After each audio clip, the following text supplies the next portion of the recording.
하나님 말씀 베드로후서 3장 11절 말씀부터 봉독해 드립니다. 이 모든 것이 이렇게 풀어지리니 너희가 어떠한 사람이 되어야 마땅하냐. 거룩한 행실과 경건함으로 하나님의 날이 임하기를 바라보고 간절히 사모하라. 그날에 하늘이 불에 타서 풀어지고 물질이 뜨거운 불에 녹아지려니와 우리는 그의 약속대로 의가 있는 곳인 새하늘과 새 땅을 바라보는도다. 그러므로 사랑하는 자들아, 너희가 이것을 바라보나니 주 앞에서 점도 없고 흠도 없이 평강 가운데서 나타나기를 힘쓰라. 또 우리 주의 오래 참으심이 구원될 줄로 여기라.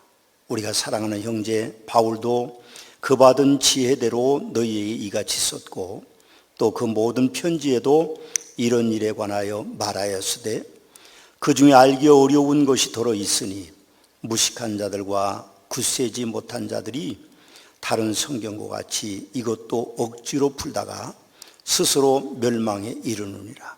그러므로 사랑하는 자들아, 너희가 이것을 미리 알았은즉 무법한 자들의 미혹에 이끌려 너희가 굳센 데서 떨어질까 삼가라. 오직 우리 구주 예수 그리스도의 은혜와 그를 아는 지식에서 자라가라. 영광이 이제와 영원한 날까지 그에게 있을지어다. 아멘. 예수님께서는 하늘에 올라가심을 본 그대로 오십니다. 하나님의 나팔 소리 천지진동할 때에 예수 영광 중에 구름 타시고 천사들을 세계 만국 모든 곳에 보내어 구원받은 성도들을 모으리. 나팔 불 때 나의 이름, 나팔 불 때 나의 이름, 나팔 불 때 나의 이름, 부를 때에 잔치 참여하겠네. 그렇습니다. 예수님은 천사들의 말과 같이 올라가심을 본 그대로 다시 오십니다. 성경에서 예수님에 관한 예언이 초림에 456회가 기록되어 있고 다시 오심에 대해서는 1518회가 기록되어 있는데 신약 성경에는 300회가 기록되어 있습니다. 로마 황제 네로의 박해가 AD 64년에 시작됐으니까 1년쯤 지났을 때 베드로 전서와 후서가 쓰여져서 성도들에게 회람됐는데 사실은 그 사이에 수많은 성도들이 또 사도들이 순교를 당했습니다. 그러다 보니 예수님은 오신다고 했는데 그런 신앙을 가지고 있는데 예수님은 오시지 않고 많은 성도들이 순교하는 것을 바라다 보면서 아마 그 시대의 그리스도인들은 몹시 흔들렸을 것입니다. 불과 신앙생활 시작한 지가 20-30년밖에 되지 않았을 거고 아마 그보다 짧은 연도를 가지고 있는 성도들이 거의 대부분이었을 텐데 그 충격은 이루 말할 수 없었을 것입니다. 그래서 그들은 예수님이 다시 오시는 상황에 대해서도 아마 의심을 가지는 성도들이 많이 있었을 것입니다. 그러나 주님을 기다리는 성도들의 신앙은 흔들려서는 안 됩니다. 베드로 사도는 오늘 우리에게 그 말씀을 하고 계시는 것입니다. 예수님께서도 다시 오실 것에 대해서 말씀하시면서 노아의 홍수 때와 같은 때가 있을 것이라고 말씀합니다. 베드로 사도도 이로 말미암아 이 땅에 물이 넘침으로 멸망할 것이라고 우리에게 오늘 본문 이전에 말씀하고 계십니다. 베드로 사도는 또한 예수님의 오심이 늦어짐으로 말미암아 조롱하는 이들이 나타날 것이다 그렇게 말씀하셨습니다. 지난주에도 말씀을 드렸습니다만 국제종교문제연구소 탁지원 소장이 한국 땅에 자기가 하나님이라고 주장하는 사람들이 무려 20명이 되고 자기가 재림 예수라고 말하는 사람이 무려 50명이 된다고 합니다. 지금도 사탄에게 사로잡혀 자기가 재림 예수라고 주장하고 있고 사단과 거짓 선자에게 미혹되어 그들을 재림 예수로 믿고 따르는 이단에 속한 사람들이 부지기수로 많습니다. 참으로 안타깝습니다. 우리는 그들이 조롱하는 자들에게서 돌아서기를 위해서 계속해서 기도해야 될 것입니다. 주님의 재림이 가까워진 말세를 살아가는 우리는 예수님의 마태복음 24장 말씀을 우리는 분명하게 잊어서는 안 됩니다. 사람들이 너희에게 말하되 보라 그리스도가 광야에 있다 하여도 나가지 말고 보라 골방에 있다 하여도 믿지 말라. 번개가 동편에서 나 서편까지 번쩍임같이 인자의 마음도 그리하리라. 그렇습니다. 옳습니다. 주님은 분명히 오시는데 일정한 장소에 오시지 않고 사람들이 말하는 때에 오시지 않는다는 것입니다. 그러나 그날이 도적같이 오리니 그날에는 하늘이 큰 소리로 떠나가고 물질이 뜨거운 물에 풀어지고 땅과 그 중에 있는 모든 일이 드러나리라. 그렇게 말씀하고 계십니다. 베드로 사도는 편지 마지막에 우리에게 재림을 기다리는 성도들의 삶의 모습을 이뤄해야 된다 하고 우리에게 말씀하고 있습니다. 11절 말씀을 봉독합니다. 모든 것이 이렇게 풀어지리니 너희가 어떠한 사람이 되어야 마땅하냐. 그렇게 말씀하고 있습니다. 그러면서 7가지 그리스도인들이 살아가는 삶의 모습을 우리에게 말씀하고 있는데 그 첫 번째는 거룩한 행실과 경건함으로 살아가야 된다고 말씀합니다. 이 땅의 사람들은 세상에서 욕심을 부리고 삽니다. 그리고 어떻게든지 오래 살려고 합니다. 당연하죠. 그분들은 이 생 말고 다음 생은 없기 때문에 그렇습니다. 당연히 그들은 오래 살아야 되고 더 많이 욕심을 부리고 살아야 됩니다. 그렇지만 성도는 이 땅의 사람이 아니라 천국 백성들이기 때문에 거룩한 행실과 경건함으로 살아야 됩니다. 손해볼 수도 있죠. 손해볼 것입니다. 그러나 진실은 이 세상은 결국 없어지는 것입니다. 12절을 보십시오. 그날에 하늘에 불이 타서 풀어지고 물질이 뜨거운 물에 녹아지려니와 결국 이 세상은 불에 타서 없어진다고 말씀하고 있습니다. 그러므로 우리는 이 세상 것을 위해서 욕심을 내고 속고 속이고 살지 말고 거룩한 행실과 경건함으로 살아야 된다고 말씀하고 있습니다. 그것이 성도들의 삶이죠. 세상 사람들과 똑같아서는 안 되는 것입니다. 예수님은 자신의 백성인 성도들에게 너희는 세상의 소금이니 소금이 만일 그 맛을 잃으면 무엇으로 짜게 하리요? 후에는 아무 쓸데없어 다만 밖에 버려져 사람에게 밟힐 뿐이니라. 너희는 이 세상의 빛이라. 산 위에 있는 동네가 숨기지 못할 것이요. 그렇게 말씀하셨습니다. 이같이 너희 빛이 사람 앞에 비치게 하여서 그들로 너희 착한 행실을 보고 하늘에 계신 너희 아버지께 영광을 돌려야 한다고 우리에게 말씀하고 있습니다. 9월 13일자 기독교 신문에 코로나 종식 후 교인 이탈 방지책 절실하다는 제목이 일면에 실렸습니다.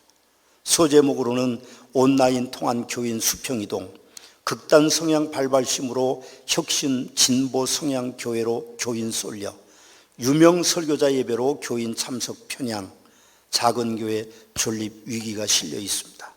이 또한 지나가겠지만 교회 지도자들이 눈여겨보아야 할 것은 목회 데이터 연구소에서 종교별 사회적 이미지에 관한 통계를 발표했습니다. 불교와 천주교인들에 관해서는 온화한 사람들이다, 또 절제적인 사람들이다 하는 긍정적인 이미지를 표현하고 있지만 개신교 교인들을 향하여는 거리를 두고 싶다는 항목이 32%, 이중적인 항목이 30%, 사기꾼 같은 항목이 29%로 나타나고 있습니다. 개신교에 대한 이미지가 코로나로 급격히 추락한 것이라고 말하고 있습니다. 동연구소는 성도들의 의식에는 목사의 정치 참여에 관해서는 73%의 성도들이 설교 중에는 정치에 대해서 언급하지 않아야 된다고 대답했고 82%는 정치적인 집회나 활동에 참여를 반대하는 것으로 나타났습니다. 동연구소는 이러한 경향은 기독교 공동체의 적극적인 정치 활동을 기독교 외부는 물론 내부에서도 긍정적으로 평가하지 않는다고 결론을 내고 있습니다.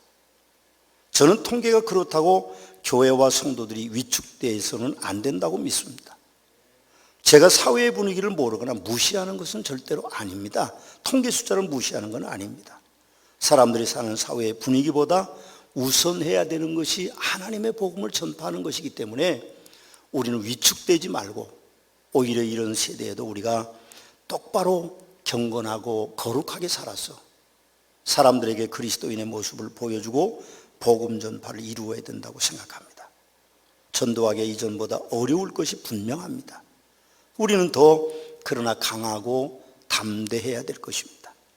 예수님께서 십자가에 세우신 교회 역사 2000년이 넘는 동안 교회는 그 어느 세대와 어느 곳에서도 환영받지 못했습니다. 오히려 순교자가 많이 나왔죠. 오히려 모든 세대 모든 곳에서 피 흘린 발자취를 남길 수밖에 없었던 것입니다. 그러나 교회는 세계 모든 곳에 세워졌고 교회와 목사와 성도들이 거룩한 행실과 경건함으로 살아왔기 때문에 우리도 거룩함과 행실의 거룩함과 그리고 경건함으로 살아간다면 주님의 몸된 교회가 더 많이 세워질 것이고 믿는 이가 더해질 것이라는 사실을 저는 확실히 믿고 있습니다. 아멘입니다. 두 번째로 베드로 사도는 예수님을 기다리는 성도들의 모습을 이제 우리에게 사모하면서 살아야 한다, 그렇게 말씀하고 있습니다. 12절 말씀에 보니까 하나님의 날이 임하기를 바라보고 간절히 사모하라고 하셨습니다. 사모한다는 원문의 문자적으로 보면 서두르라, 그런 뜻입니다. 주님이 곧 오신다는 표현일 것입니다. 재림신앙은 하나님의 날이 임하기를 확고하게 믿는 것이고 재림의 소망으로 항상 바라보는 것이고 그리고 간절히 소원을 품고 생활하는 것이라고 오늘 12절에는 그렇게 우리에게 말씀해 주고 있습니다. 그렇습니다. 주님은 분명히 다시 오십니다. 우리는 다시 오실 주님을 기다리는 것이죠. 서두르라는 것입니다. 사모하라는 것이죠. 세 번째로 베드로 사도는 재림신앙을 갖는 성도들의 모습은 천국을 그리면서 살아야 된다고 말씀하고 있습니다. 13절 말씀해 보면 우리는 그의 약속대로 의가 있는 곳인 새하늘과 새 땅을 바라보도다, 그렇게 말씀하고 있습니다. 우리는 천국을 바라보면서 살아야 됩니다. 최초의 순교자인 스데반 집사는 전도 설교를 하다가 군중들이 던진 돌에 맞아서 순교합니다. 여러분, 사도행전을 가서 보시면 스데반이 성령이 충만하여 하늘을 우러러 주목하여 하나님의 영광과 및 예수께서 하나님 우편에 계신 것을 보고 말하되 보라, 하늘이 열리고 인자가 하나님의 우편에 서신 것을 보노라, 그렇게 이야기했습니다.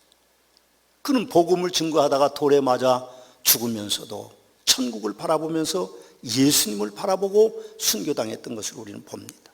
네로 황제가 원형 경기장에 그리스도인들을 모아놓고 처형할 때에 사자들을 동원했습니다. 굶주린 사자들이 그리스도인들을 물어뜯었습니다. 다 그렇게 차명이 끝나고 네로 황제는 잔인하게도 그리스도인들의 모습을 보기 위해서 갔습니다. 그들은 원형 경기장에 잡혀왔을 때도 서로 부둥켜 안고 찬송을 불렀습니다. 기도했습니다. 그리고 사자가 풀어졌을 때 그들의 몸은 갈기갈기 찢어졌습니다. 그런데도 그들의 찬송 소리와 그들의 기도 소리는 끊이지 않았습니다. 네로는 확인하기 위해서 원형 경기장을 내려갔습니다. 그런데 그가 하는 말이 있습니다. 이놈들은 왜 죽으면서도 웃고 죽느냐고 그렇게 했다는 전설적인 이야기가 내려오고 있습니다.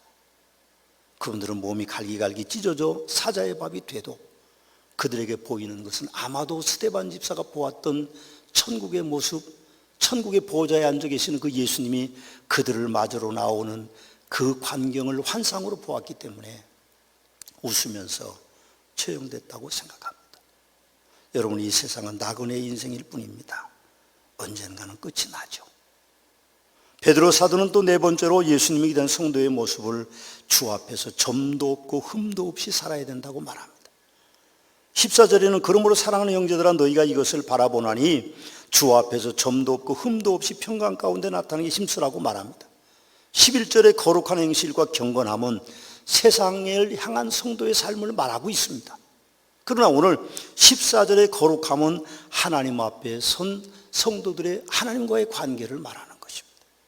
사랑하는 서문학교의 성도 여러분, 신앙생활을 바르게 잘 하셔야 합니다.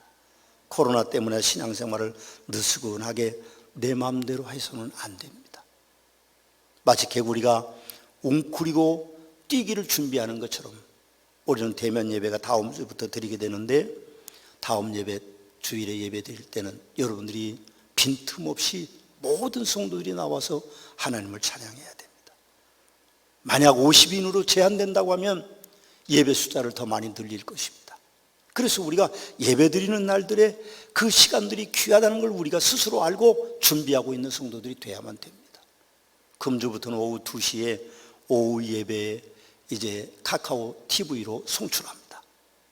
물론 청년부 예배를 송출하지만 우리가 환난 날에도 주 앞에서 우리가 점도 없고 흠도 없는 성도로 거룩하게 살아야 됨을 말씀하고 계시는 것입니다. 주께서 다시 오실 때 우리가 잘했다고 칭찬받는 성도들이 돼야만 될 것입니다. 너 그냥 느긋하게 있었니? 편하게 있었니? 너 그냥 그렇게 아주 늘어지게 있었니? 그런 말을 들어서는 저는 안 된다고 생각합니다. 저는 설교 준비하면서 요즘 마음이 더 안타깝습니다. 물론 제 설교가 새로워지는 것은 아닙니다. 그러나 마음속에 그 안타까움은요, 참 이루 말할 수가 없습니다. 다섯 번째로 베드로 사도는 예수님을 기다리는 성도들의 모습을 오래 참으심으로 살아야 된다고 말하고 있습니다. 15절 보십시오. 또 우리 주의 오래 참으심이 구원이 될 줄로 여기라. 우리가 사랑하는 형제 바울도 그 받은 지혜대로 너희에게 이같이 썼고 그렇게 말합니다. 그럼 우리는 오래 참을 줄 알아야 됩니다. 재림신앙에서 임박한 재림론은 매우 위험한 것입니다. 벌써 많은 성도들이, 많은 거짓 선지자들이 재림의 날짜를 정하고 미혹됐습니다. 그리고 그곳에 빠져서 어려움을 겪었습니다. 주님이 오시는 날은 예수님의 가르침처럼 주님도 모르시고 천사도 모르시고 목사도 모르고 신령하다고 하는 거짓 선지자들도 모르는 것입니다. 미혹당해서는 안 될 것입니다. 여섯 번째로 사도 베드로는 예수님을 기다리는 성도들의 모습은 미혹에 빠지지 않아야 된다, 그렇게 말씀하고 계십니다. 16절 17절의 말씀을 보십시오. 또 그 모든 편지에도 이런 일에 관하여 말하였으되 그 중에 알기 어려운 것이 더러 있으니 무식한 자들과 굳세지 못한 자들이 다른 성경과 같이 그것도 억지로 풀다가 스스로 멸망에 이르느니라 그럽니다. 여러분, 베드로 사도가 듣기 어려운 말씀을 하시죠? 무식한 자들과 굳세지 못한 자들이라고 말하는 사람들은 누굽니까? 주의 재림을 이해하지 못하고 어느 날짜 어느 곳에 주님이 오신다고 말하는 사람들을 향하여서 하시는 말씀입니다.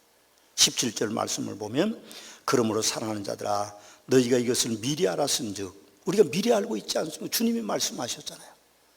무법한 자들의 미혹에 이끌려 너희가 굳센 데서 떨어질까 삼가라 하고 그렇게 경고하고 계십니다. 미혹하는 영이 오늘도 우는 사자같이 믿는 자들을 삼키려고 다니고 있습니다. 오죽하면요, 사도 요한은 요한 2서에서 누구든지 이 교훈을 가지지 않고 너희에게 나아가거든 그를 집에 들이지도 말고 인사도 하지 말라고 말합니다. 우리는요 흔들리지 않습니다. 주님이 오시는 날 하나는 도둑같이 갑자기 임하지만 분명한 것은 우리가 어떤 형태로 있든 어떤 믿음을 가졌든 어떤 모습으로 있든지 간에 우리는 주님과 함께 공중혼인잔치에 참여할 것을 분명하게 믿습니다. 물론 그 중에 부끄러운 사람들도 있겠죠. 여러분, 마지막으로 베드로 사도는 예수님을 기다리는 성도의 모습을 성장하는 믿음을 가지고 살아야 된다고 말합니다. 18절의 말씀에 보면 오직 우리 주 곧 구주 예수 그리스도의 은혜와 그를 아는 지식에서 자라가라. 영광이 이제와 영원한 날까지 그에게 있을지어다 라고 그렇게 말씀하고 있습니다. 히브리서 10장 37절 이하에는 잠시 잠깐 후면 오실 리가 오시리니 지체하지 아니하시리라. 나의 의인은 믿음으로 말미암아 살리라. 또한 뒤로 물러가면 내 마음이 그를 기뻐하지 아니하리라 하셨느니라. 우리가 뒤로 물러가 멸망할 자가 아니요 오직 영혼을 구원함에 이르는 믿음을 가진 자니라 하고 말씀하고 계십니다.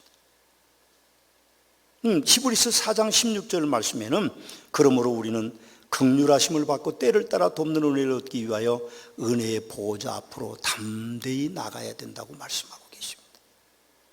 예수님의 재림으로 사람들은 시비가 교차될 것입니다. 예수님께서 그때의 인자의 징조 하늘에서 보이겠고 그때의 땅의 모든 족속들이 통곡하며 그들이 인자가 구름을 타고 능력과 큰 영광으로 오는 것을 볼 것이다, 그렇게 이야기합니다. 믿는 자와 믿지 않는 사람들의 그 시비가 교차됨은 재림의 관객을 말씀하고 계시죠. 요한 사도도 요한계시록 6장에서 땅의 임금들과 왕족과 장군들과 부자들과 강한 자들과 모든 종과 자유인이 굴과 산들의 바위 틈에 숨어 산들과 바위에게 말하되 우리 위에 떨어져 보좌에 앉으신 이 얼굴과 그 어린 양의 진노에서 우리를 가리라, 그렇게 말씀합니다. 그러나 믿는 사람들은요, 18장 20절에 보니까 하늘과 성도들과 선지자들아 그로 말미암아 즐거워하라. 하나님이 너희를 위하여 그에게 심판을 행하셨음이라고 희비가 교차되며 이야기를 하고 있습니다. 우리가 주님 오시기 전에 이 땅을 떠나면요, 우린 천국에 갈 것입니다. 왜요? 예수 그리스도를 구세주로 믿었기 때문입니다. 그러나 예수 그리스도를 구세주로 믿지 않는 사람들은 지옥에 갑니다. 왜요? 예수 그리스도를 믿지 않았기 때문이죠. 희비가 교차되는 것입니다. 주님의 재림 때는 그런 현상들이 나타날 것입니다. 예수님께서는 만왕의 왕으로 오십니다. 예수님께서는 구원의 주로 오십니다. 예수님께서는 심판의 주로 오십니다. 다시 오실 주님 우리가 기다리면서 살아가시는 복된 성도들이 되시기를 주님의 이름으로 축원합니다. 사랑하는 성도 여러분, 교회 오시지 못하여 영상 예배 드리기가 힘드시죠? 사도 요한은 로마 제국의 박해를 받아 밤모섬에 유배되었을 때 주의 날을 맞았습니다. 주일을 맞은 거죠. 그때 그는 홀로 예배를 드렸습니다. 그때 그는 성령에 감동되어 나팔소리 같은 큰 음성을 듣고 요한계시록을 기록했습니다. 그에겐 미래의 소망이 있었던 것이죠. 오늘 사도 요한처럼 홀로 예배를 드리는 성도들, 여러분들이 드리는 예배가 하늘에 상달됐을 것이고, 하나님께서는 사도 요한에게 베푸셨던 성령의 감동, 나팔소리 같은 큰 음성으로 여러분들과 함께 하실 것을 저는 분명하게 믿습니다. 여러분들 위해 놀라운 주님의 위로하심이 함께 계시기를 주님의 이름으로 축원합니다. 기도하시겠습니다.